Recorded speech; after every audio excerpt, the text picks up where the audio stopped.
안녕하십니까. 다가오는 중간고사에서 2학년 대청반을 담당하게 된 장수원입니다. 오늘 제가 말씀드릴 내용은 크게 5가지입니다. 첫째, 대청중 시험이 어떤 식으로 구성되는지. 둘째, 24년도와 25년도 기출에서 반복되는 공통 패턴이 무엇인지. 셋째와 넷째, 실제 문항을 통해 초반과 후반 문제의 성격이 어떻게 다른지. 다섯째, 학생들이 실제 시험장에서 어디서 흔들리는지. 그리고 마지막으로 제가 어떤 수업 방향으로 이러한 시험에 대비할지 말씀드리겠습니다. 본론으로 들어가기에 앞서 오늘 핵심은 단순히 대청중학교 시험 난이도가 어렵다, 안 어렵다가 아니라 대청중 시험 구조는 어디에서 시간을 쓰게 만들고 어디에서 점수차를 벌리는지를 말씀드리고자 합니다. 자, 대청중 시험을 한 문장으로 정리하자면 앞에서는 시간을 쓰게 만들고 뒤에서는 점수차를 만드는 그런 시험입니다. 아주 어려운 킬러 한 문제가 딱 버티고 있는 구조라기보다 학생들이 풀 수는 있는데 내가 풀 수는 있을 것 같은데 시간이 걸리는 문제들, 실수를 유발하게 만드는 문제들이 계속 이어지고 그 흐름이 뒤쪽 중킬러 문항에서 실제로 점수 차로서 실제로 연결되게 됩니다. 특히 제가 지난 학기에 1-2 기말을 맡아봤을 때도 비슷한 경험을 했었는데 학생들이 대청의 경우 난이도 때문에 못 풀어서 무너진다기보다 긴 지문이나 조건이 많은 문제에서 해석에 시간을 많이 쓰게 되고 그렇게 되면 자연스럽게 뒤로 갈수록 조급해지면서 실수가 자연스럽게 많아졌습니다. 그래서 대청중은 단순히 킬러가 많아서 어려운 학교라기보다 시간 관리와 해석 정확성을 함께 보는 학교라고 보는 게 그렇게 말씀드리는 게 더 정확할 것 같습니다. 그리고 이러한 경향은 사실 24년도, 25년도뿐만이 아니고 그 전부터 23년도, 22년도, 21년도부터 계속해서 이어져 와 정형화된 패턴이라고 할 수 있습니다. 다음 장에서 대청중 2-1 중간고사의 시험의 패턴에 대해 조금 더 말씀드리겠습니다. 최근 연도의 기출을 포함해서 과거 기출을 쭉 함께 나열해서 정리를 해서 보면 대청중은 문항 패턴이 꽤 고정되어 있습니다. 초반에는 순환소수와 유한소수 해석형이 나옵니다. 여기서 중요한 건 일반적으로 쉬어야 할 이 초반, 첫째 장, 둘째 장, 이 초반 파트가 대청중에서는 쉬운 문제 유형으로 단순하게 출제되지 않는다는 점입니다. 타 학교와 비교해도 생각 시간을 더 써야 하는 편이고요.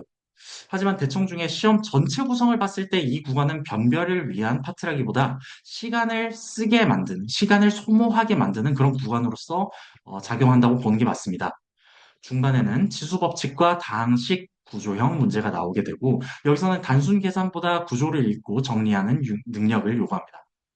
마지막으로 후반에는 1차 부등식 성질과 활용형 문제가 나오게 됩니다. 제가 보기에는 실제 점수차가 가장 크게 나는 건 이 후반부라고 말씀드릴 수 있을 것 같은데, 그래서 결과적으로 대청중은 초반에 이런 시간 소모, 중반은 구조 이해, 후반은 실질적인 변별, 이렇게 세 파트로 나누어서 정리를 하시면 됩니다. 그래서 조금 더 자세하게 들어가서 이 장은 초반 순환소수 파트를 보여주는 대표 문항들 세 문항을 가져왔습니다. 먼저 25년도 6번은 여느 첫 페이지 문항처럼 단순히 분수를 소수로 바꾸는 문제가 아니었습니다.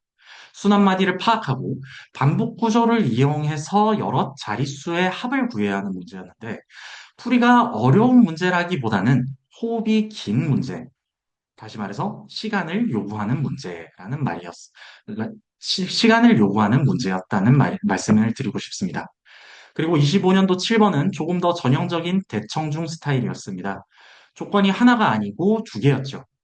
36분의 n은 유한소수가 아니어야 하고 동시에 136분의 n은 유한소수가 되어야 한다라는 조건에 동시다발적인 조건을 동시에 파악하고 역산해서 적용하는 힘을 가지고 있는지를 파악하는 문제였습니다. 24년도 2번도 비슷한 문제였습니다. 대청중은 전년도에도 23년도에도 초반부터 순환소수 해석형 문제를 배치해서 학생들이 초반부터 생각할 시간을 여기서 소모를 하게 그렇게 유도하는 문제를 배치를 해왔습니다. 다만 여기서 중요한 건 이 초반 파트가 시험 전체의 최종 승부처라기보다 앞서서 계속 반복해서 강조드리고 있지만 뒤쪽 문제를 풀 여유를 빼앗는 역할을 한다는 점입니다. 그래서 사실상 이번 이 슬라이드가 사실상 대청중 시험의 핵심을 모아놓은 문항들입니다. 25년도 16번은 11의 배수 판정법을, 대다수의 대청중 학생들이 아마 11의 배수 판정법 자체의 개념 자체는 알고 있었을 텐데, 이를 다항식 계산으로 설명을 할 수 있는지를 물어보는 문제였습니다. 이건 단순 계산 문제가 아니고 설명형 객관식에 가까웠죠. 그래서 답을 그냥 단순히 11의 배수 판정법이 뭔지 아느냐 모르느냐를 물어보는 문제가 아니었고, 왜 그런지 구조를 따라갈 수 있는 학생이 유리하게 만들어주는 그런 문항이었습니다. 그리고 25년도 24번, 그리고 25번은 후반부 활용 문제입니다. 실생활 소재를 활용해서 식과 부등식으로 상황을 바꾸는, 식을 세워줄 수 있는, 모델링을 할 수 있는 지를 물어보는 그런 문제였습니다. 여기서 학생들이 시간을 많이 쓰고 조건을 하나라도 놓치게 된다면 바로 오답으로 이어지게 됐었겠죠. 그리고 마지막으로 24년도 24번도 같은 흐름이었습니다.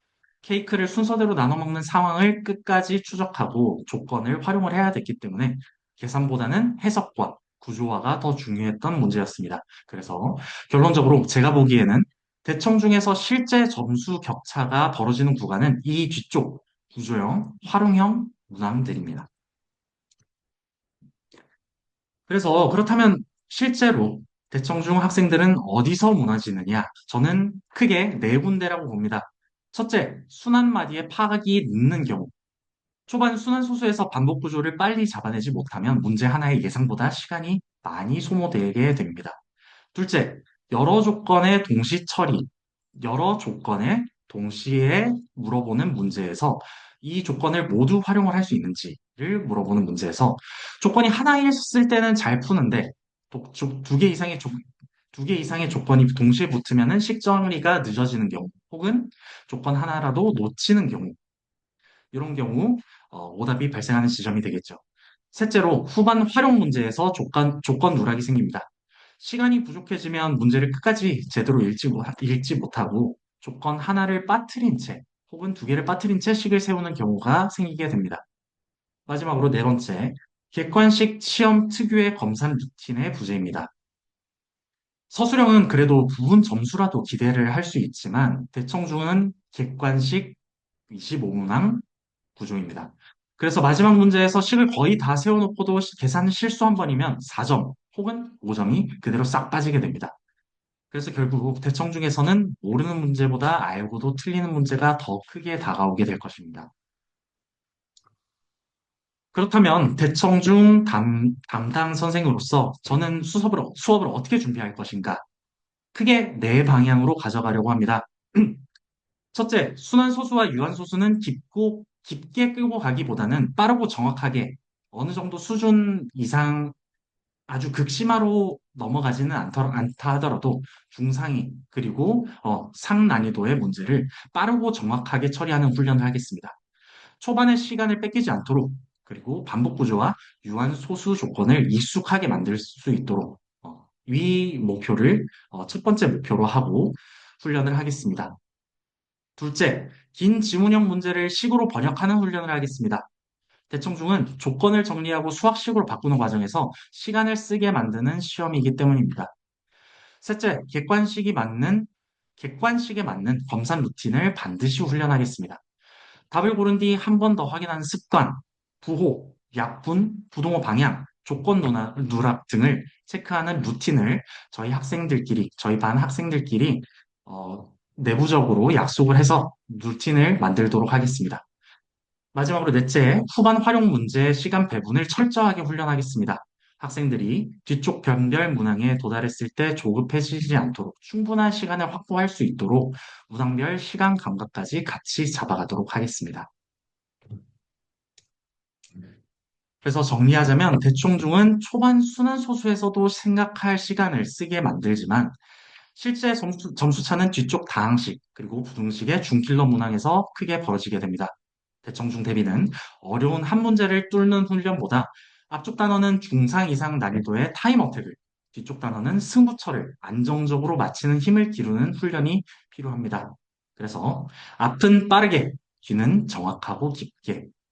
대청중 대비의 핵심을 이 한 문장으로 정리해드리면서 내신 대비 기간에 뵙기를 고대하면서 인사드리겠습니다. 감사합니다.